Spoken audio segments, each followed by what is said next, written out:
Do you feel like your Pixel 6a gets bad battery life, or you just want to get a little bit extra juice in your day? Well, I'm going to show you in this video some best practices, some tips and tricks on how to optimize your phone to get better battery life. And this is based off a lot of experience, and I've had a lot of feedback in other videos where people have come back and said, this really helped, this really gave me some extra battery, thank you for making this video. So I'm making one on the Pixel 6a. Let's go ahead and get into it now so we can get to the business and see exactly what we can do to get better battery life.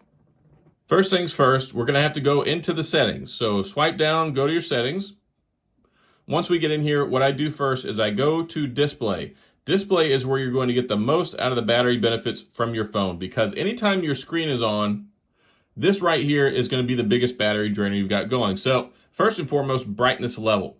You can see mine's on pretty high. I like to have my brightness high. That's just a thing, but most people don't like to have theirs that high and honestly can find it kind of blinding. So you can adjust this. The lower you put it, the bigger the battery savings you're going to get. So I know some people like to have it maybe around 40-50%. If you have it on 100%, that's really going to dig into your battery. So kind of find a happy medium. And I honestly like this method better because you get the best control possible for your experience. Now, we'll talk about something else called adaptive brightness. Now, what adaptive brightness does, you can turn this on and it will adjust the brightness on your screen based off of the conditions. So right now I'm in a very bright room, it's going to turn the brightness down. We can turn it off and you can see it's at 78%. If you go outside and it's very bright, it's going to crank the brightness up. If you're in a very dim environment, it's going to turn it down.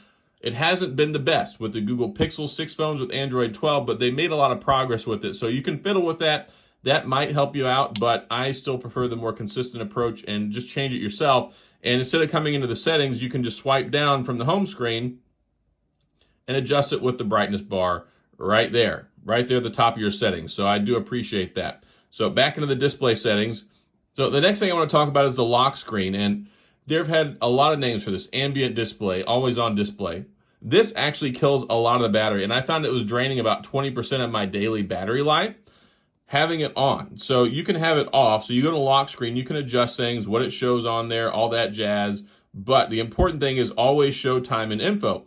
Increase battery usage. It tells you right there. And if a manufacturer is telling you up front, this is going to increase battery usage, then it pretty much means it's going to drain some of your battery. So it's nice. Here's what it does. If you turn that on, if your screen is off, you can see this. You can see the status of your timers. You can see notifications, they pop up. You can see the time. You can see where the fingerprint sensor is at, battery percentage. That's cool. Does this really add a lot of value to your life? Probably not for the battery savings. So I turn that off. That right there is going to give you some of your battery life that you won't even realize is being drained from you. So turn that off. Screen timeout. This is more important than a lot of people think. You don't realize how long your screen is on. Right now, I have mine set to 5 minutes. I'm doing demonstration work. I do review work. This is important for me. But for most people, you can probably set it for about 30 seconds to a minute. Now, 15 seconds is not very long. You'll find that it's shutting off all the time. But like I said earlier, if you're using your screen a lot, that is going to be the biggest battery drainer. So put it on 30 seconds and see how that goes. If you find that that's too much, go to 15 seconds. If you find that's not enough, go to a minute. Mess around with it for your individual usage. That's going to matter. And then this right here, you could have it on 15 seconds. And if you turn on screen attention, it uses the camera and it pays attention if you're actually kind of looking at the phone. It'll try and, I guess, scan for your eyes. And what that does is it keeps it from shutting the screen off, even if you have a slower screen timeout, or a shorter one, I should say. So you could even try that and see if that helps you out. Another big one is dark theme. You can see here, very bright. Anytime that you have brightness like this, it's using more battery to make the screen brighter. That means you're wasting battery unnecessarily. If you turn on dark theme, this right here alone will also save you battery. So all of these things really help. Nightlight. This one can help at night, because what it does is it flattens out the colors, it takes the blue light out of it, and it uses less power. So if you want that to kick in, you can also schedule it. So if you want nightlight to come on, let's say 9 o'clock at night, this will even be better for you trying to get to sleep at night. The more blue light that you get, the worse it is for your eyes, and the more it stimulates your brain to keep you awake. So you could, one, save battery by going to sleep earlier, and two, get to sleep earlier without having some of the fuss. So you could always turn that on, and you can adjust the intensity from very minimal to much stronger. And this actually will save on your battery as well too. So those are good things. Next thing I want to do is we're going to go down to battery. And I'm going to show you something with this.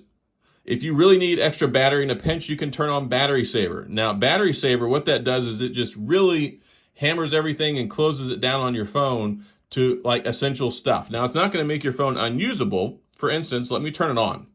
So I've got Battery Saver on. You can see that I'm still able to do stuff, something that necessarily is going to make your phone unusable, but it really dials everything down. And you can even see the icon up there, the little red battery icon when it's implemented. And you can do that also from the drop down. You can just turn it on right there. So you can swipe over to the drop down, turn it on. If you press and hold that, it'll actually be a shortcut and take you to battery settings as well. So that's also nice. So that will be helpful. If you're really in a pinch, you need extra battery. Now, if you really, really, really need a lot of battery, they have Extreme Battery Saver. And this basically turns almost everything off as far as on the back end, data stuff that's drawing from apps, maybe even location stuff. This really shuts everything down. And stuff that uses more battery like Wi-Fi, hotspot, some network connections, certain features like Hey Google and background things. This will, if you really, really need some battery, you can turn this on. And you can even set when it comes on, ask every time it comes on, or always use. So this, and you can even have essential apps that it still allows to perform normally in the event that it goes into Extreme Battery Saver. So that's also that. If you're really in a pinch, you need battery, you can turn that on. And of course, there's regular Battery Saver mode, which is helpful. And as you can see here, it turns off when it hits 90% charge. So once it gets to 90% charge, I think it assumes you probably got plenty of battery left. So the last thing I want to talk about is actually app management. So app management and controlling the data usage on the back end of your phones. Actually, two things. I want to show you how to turn off LTE as well, or 5G. If you go to battery, you click on the battery usage right here. It shows you what apps are the culprits. So Reddit, Twitter, Chrome, whatever your individual usage is. If you click on the app, let's say Twitter, it automatically pulls up the battery usage for that app. Now, it's set up by nature naturally on optimize. So it optimizes it based on your usage.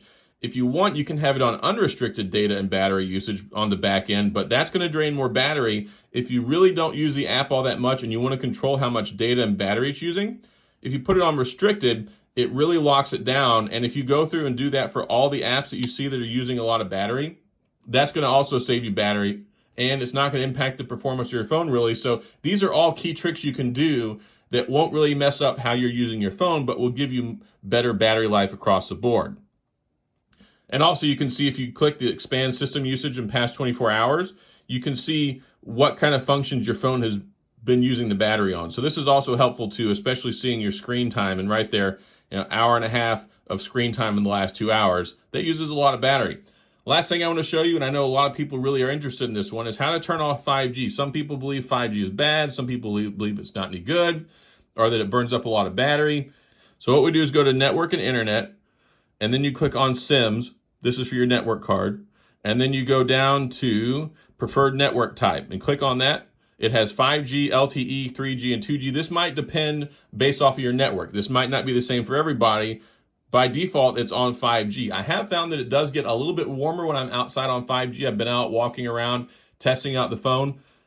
Having it on LTE, I've had less problems with the phone actually warming up, so it does seem like it might use a little extra power, a little extra heat. And if you turn that off and find that you're getting just as good a signal and not having any problems, it may be beneficial, not only keeping your phone cooler, but also giving you better battery life too. So you can actually change that as you want. If you feel like you're in an area you're getting bad signal, you can go turn it back on. All you have to do is switch it. I've been using LTE for the last couple of days. It's been inconsequential to me here in a big major city. In a rural area where they've been deploying more 5G towers, it might matter more. That's going to be an individual use case scenario, individual network scenario, because this is going to be impactful for different people, whether you're using T-Mobile, whether you're using Metro, whether you're using Mint, whether you're using AT&T. You get the picture, and that'll be dictated. But again, that's right here under Preferred Network Type, and you can turn that stuff on and off. So that's all I've got for my battery tips and tricks to get better battery life on the phone. All right, hopefully that was helpful. I made this video for a lot of different phones, and I get a lot of feedback. People really seem to appreciate it and like to know what these tips and tricks are. So hopefully with the things that we've shown you today, with adjusting the display settings, managing your data access on the background, even turning off 5G if that's something you don't care about, these steps can go a long way to giving you better battery life and don't really impact the performance of the phone in most ways, of course, unless you turn on battery saver. But that's kind of an extreme issue where you really need extra power and need your phone to last for emergency purposes, not so much sitting around playing games. So, gonna go ahead and wrap this one up. Again, I hope this is helpful for you. If you found this video helpful, if you like videos like this, then please hit the like and the subscribe button and the little notification bell if you want updates when new videos come out, which I put out new videos every single day. And if you have any questions or comments about this or anything else about the phone, go to the comment section. I will get back with you. So thanks a lot for watching this. As always, I appreciate you being here, and I'll see you guys next time.